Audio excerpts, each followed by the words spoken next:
Vous savez, dans chaque famille, dans chaque foyer, il y a un feu qui brûle dans la maison. Ce feu, c'est une flamme qui illumine, qui rayonne, qui crée de la chaleur, qui crée un lien autour duquel on cuisine, autour duquel on s'assemble en rond. C'est donc l'image d'une sphère, d'un globe, d'un cercle aussi familial, dans lequel brûle un foyer. Il arrive aussi que ce foyer brûle, qu'il soit trop brûlant, que certains sont pris par des grands excès de chaleur. Il existe aussi que ce foyer s'éteigne. Dans le premier cas, quand ça brûle, c'est les situations où la haine, la jalousie notamment, l'idée que les frères ou les sœurs font intrusion, qu'on ne trouve pas d'espace à soi, ça peut aller jusqu'au territoire de l'inceste. Quand ça brûle trop fort, à ce moment-là, il est vraiment nécessaire de s'écarter, moyennant quoi vous risquez des brûlures et d'avoir la peau brûlée, c'est-à-dire marquée, scarifiée. Et il faudra mettre beaucoup de pommade pour apaiser cette brûlure. D'autre part, quand le feu s'éteint, c'est plutôt des cas, des situations que j'ai pu rencontrer aussi, celles où une famille, par exemple, se délite. Les liens se défont. Chacun part dans sa direction. Un exemple courant, c'est celui, bien sûr, des séparations, des divorces, dans lesquels souvent les parents sont tellement pris par la relation conjugale dans leur esprit, ils sont concentrés sur l'autre et sur eux-mêmes. Quand je dis l'autre, c'est l'autre du couple.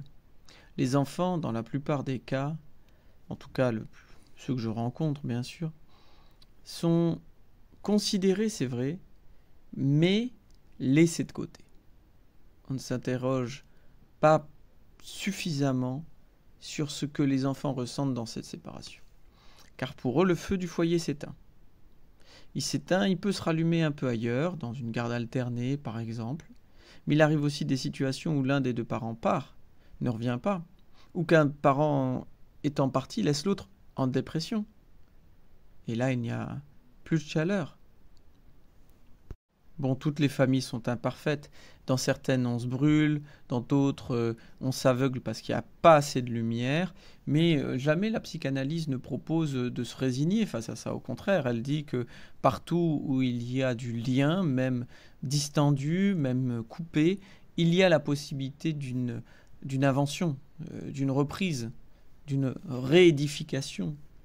Ainsi, même quand il y a un drame, même quand il y a du meurtre, c'est Caïn et Abel, même quand il y a de l'inceste, même quand il y a une trahison, de la trahison, même quand il y a des jalousies énormes, quand il y a des incompréhensions, quand il y a l'impression qu'un enfant est préféré par rapport à un autre, et ça arrive évidemment, tout ce qu'on dit là, ce sont des réalités. Alors comment on s'y prend? Évidemment, il faut commencer par reconnaître, parce que toute reconnaissance d'une brisure est un nouveau commencement, c'est la possibilité d'un renouveau, toujours. Par la reconnaissance, c'est très important. Puis les mots, je dirais, il y a un pouvoir de la langue, c'est évident. Ce pouvoir-là a un pouvoir de vie, a un pouvoir de mort. Quand dans des familles on se tait à un point tel que rien n'est dit, rien n'est transmis, rien n'est élaboré, alors on est dans une période mortifère, dans une période de deuil, et il faut donc recréer de la vie par la parole. Il y a des temporalités aussi, puisque chacun peut essayer de se réparer, disons, de son côté, et parfois c'est pas la même temporalité, et on a des parents qui sont prêts à renouer le lien entre eux ou avec un enfant qui est adulte, mais cet enfant ou cet autre adulte n'est pas prêt. Il faut donc attendre. Mais au fond, tout se reconstruit, c'est ce que toutes les histoires de l'humanité nous apprennent depuis la nuit des temps, et il en est de même pour les familles, qui lorsqu'elles se brisent, lorsque leur feu brûle, leur feu s'éteint, eh bien elles peuvent reconstruire quelque chose d'une enveloppe familiale qui est déterminante pour eux, mais surtout pour les générations qui les suivront. Voilà.